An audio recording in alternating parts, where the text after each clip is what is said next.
Well, excuse me, princess. Steam hit its all-time concurrent user peak over the weekend with more than 20 million people logged in a 24-hour period. 6.4 million of them were actively playing a game. 20 million people logged in, more specifically 20,313,451. Now, many of those people may just be like me, where you turn on your computer, it automatically logs into Steam, and you're just logged in on Steam all the time, whether you're using the computer or not. I could be downstairs doing something and still logged into Steam up here. However, that is a new record, and it comes at a new record when there is no notable big game that has released. So why are all these people logged in on Steam? Well, probably because way more people are at home than normal due to the COVID-19 concerns.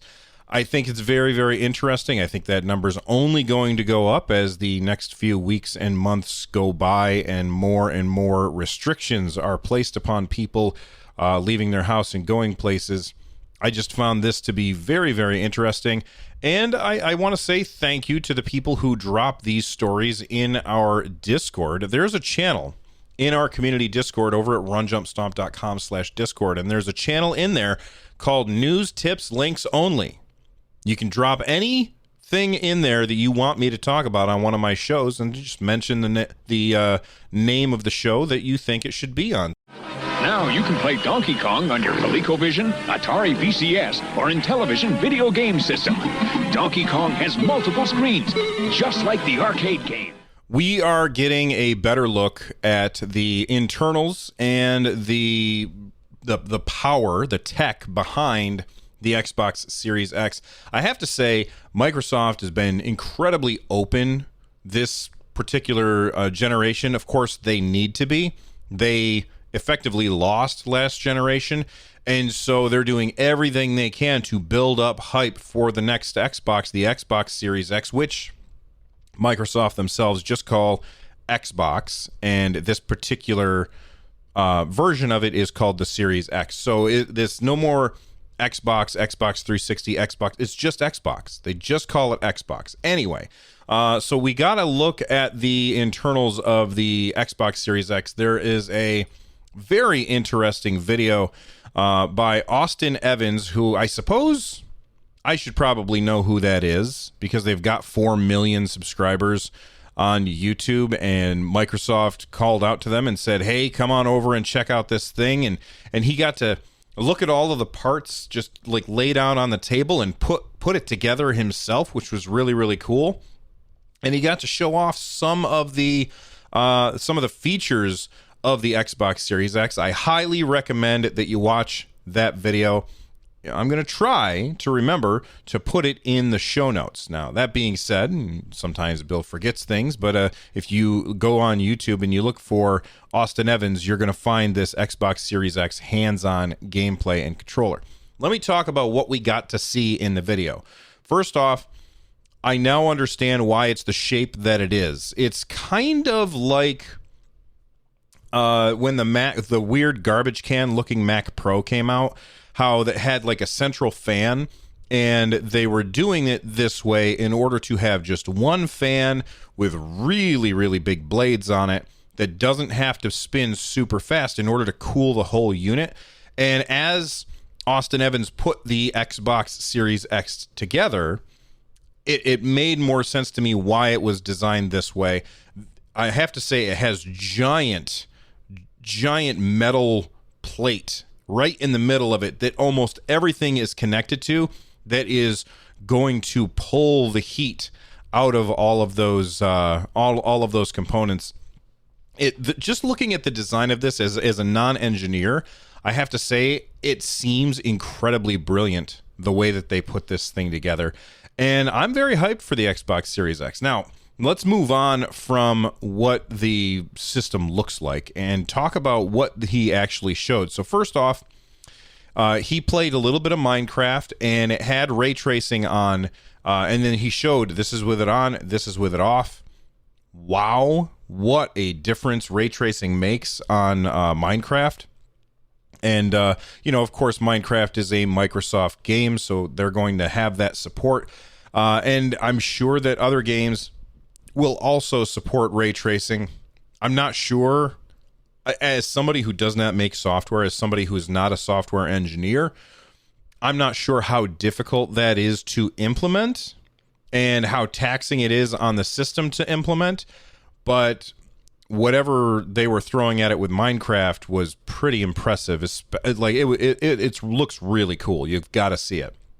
The other feature that he showed off that I thought was really, really cool, and this might be my favorite feature of the Series X, is the way that you can suspend multiple games as you're playing. So he showed off playing a few old Xbox One games and an Xbox 360 game, and all of them allowed you to suspend multiple games at once.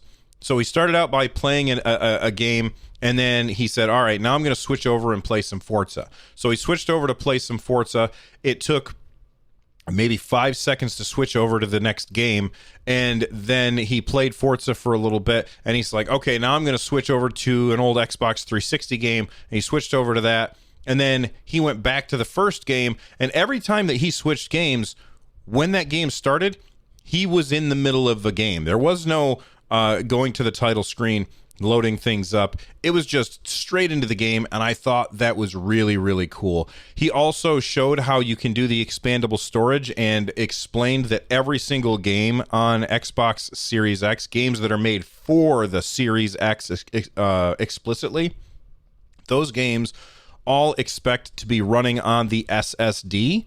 So using an external hard drive for your games, for Xbox Series X games, will not be supported. However, Microsoft thought of that, and they have a little, it's proprietary, which makes me nervous. I'm curious about how much that part's going to cost, but they've got this little proprietary 1 terabyte SSD that goes into a dedicated slot on the back of your Xbox. And I think that that's cool, as long as Microsoft doesn't get too big for its britches and charge way too much for it. Now, I could take a minute and go over the actual specs of the Xbox Series X. I'm not going to do that, and the reason is because most of this stuff just goes over my head. So I simply will point you in the direction of the official list of the stuff that is in the Xbox Series X, and you can look at that yourself, or you can check out the video from Digital Foundry. That Digital Foundry video will have those guys love hardware, so they will go into a deep dive about what hardware is. What I will say is that for me, the numbers don't really matter. And the numbers don't really matter because at the end of the day, you can have a really, really powerful system that just falls on its face. The N64. Nintendo 64 was the most powerful system of its generation, and it fell on its face. The Xbox Series X was the most powerful system of its generation, and it got beat by PlayStation. So raw numbers don't really tell a story. Suffice it to say, this thing is really, really powerful. All right, all this Xbox talk makes me want to talk about PlayStation, and finally, we're going to find out something about PlayStation. This tweet came out about 3 hours ago. It says tomorrow, today is the 17th, by the way. It says tomorrow, 9 a.m. Pacific time, PS5 lead system architect Mark Cerny will provide a deep dive into PS5 system architecture and how it will shape the future of games. Watch tomorrow at PlayStation blog. Of course, I will add this to the show notes along with all of the other stuff. And that's pretty exciting. Now, we don't know the price from Microsoft. Sony has almost explicitly said that they're waiting to find out on a price from Microsoft before they price the PlayStation. So I don't expect to hear about actual launch dates here. I don't expect to hear about prices here. And that's because we haven't heard any of that stuff from Microsoft either. And I'm guessing launch date stuff is very fluid right now with all of the coronavirus stuff that's going on. One more story about PlayStation, and then we'll get out of here.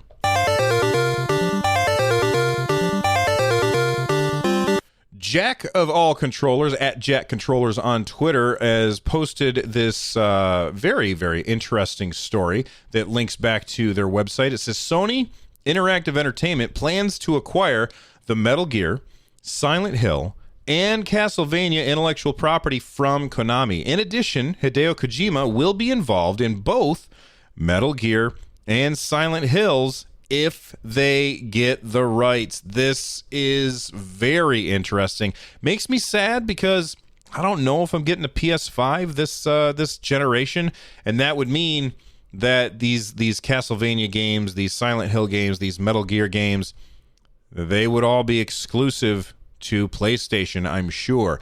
Now, this is a rumor, okay? This is a rumor based on 4chan.